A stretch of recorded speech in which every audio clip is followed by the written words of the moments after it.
Hi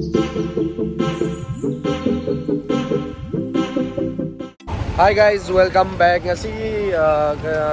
vlog macha amtang semjarake amna short vlog haitare. Kutub Minar mafam da leire chanu pa gi mapok nomit ka mari leina na photo shoot ama kha haitare magi manena chairau bagi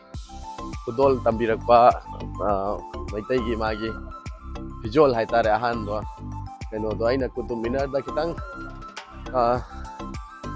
keno hadi photo shoot ama ichanupa gi tawbige mapong numit to pangthok pasu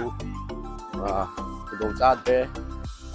aduna pangthok pangam daba taraga su ichanupa gi memory oina haitare chahi ani pharakpa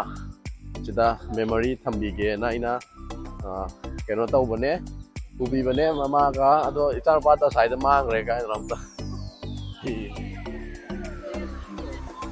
mi yam chille ngasi je asukna na aina Delhi da 2000 kya da 14 sai de Delhi je tum tara apne to 2012 13 14 sai de Delhi da tarak pa se kui re hai ba sum aina sum Delhi da lak ba do asuk kui ram jai Kutub Minar sungjang jang dream ar mane first time de okay tanu pa thiu ge tanu pa da lai re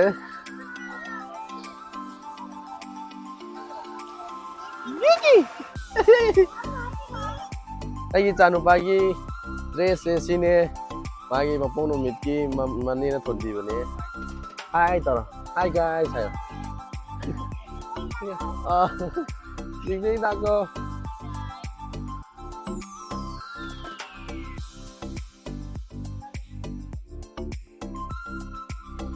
na Kutub Minar hai base sisine maybe am phajai first time lai se mafam jam phajai I meet ni mo tam jam phajai not only this Minar de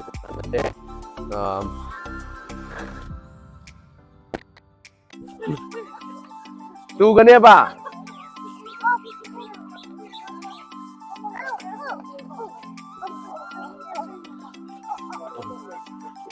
tôi dùng ai gam mà ta trên đây đây là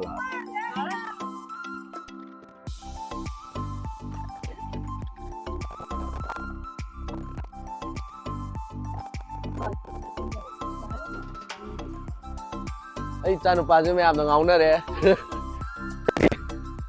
ba ga sumba jaga da haida re am rich loi ba ma ye ta ta ska to lak ba da na Krishna ma cha ma la ga nung si re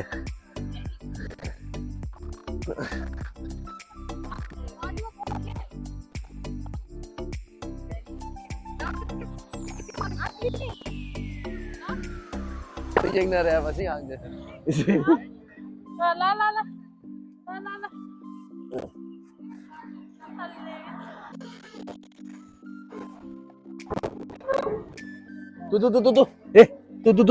tu su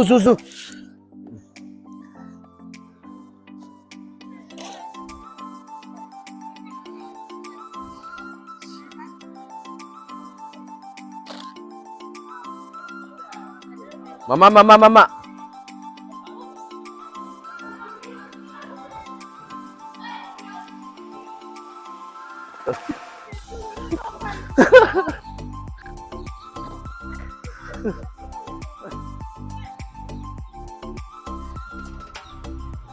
airplane lah airplane tan đấy rồi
photo shoot lôi đấy dress xong rồi em bố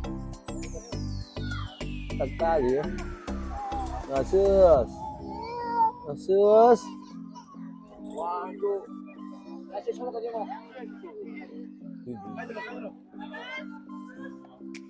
Try cái photo Gigi come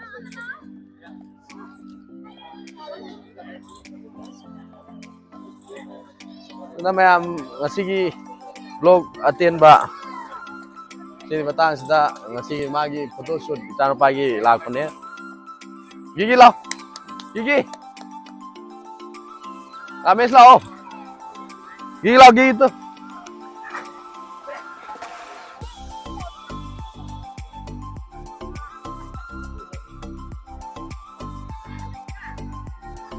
Am phase ata ma phom je ko Ngasigi oina di am ten bai chan pagi sigi kano photo sing dugi lakone dugi sum memory oina haitare magi photo shoot tawge bada dugi blog ma tem ma tam am da dum yengan daning dugi ta ngasigi oina di video solution jarake duga chan pa Gigi hi guys ito hi guys da ngasigi oina di video solution jarake thank you for watching thank you everyone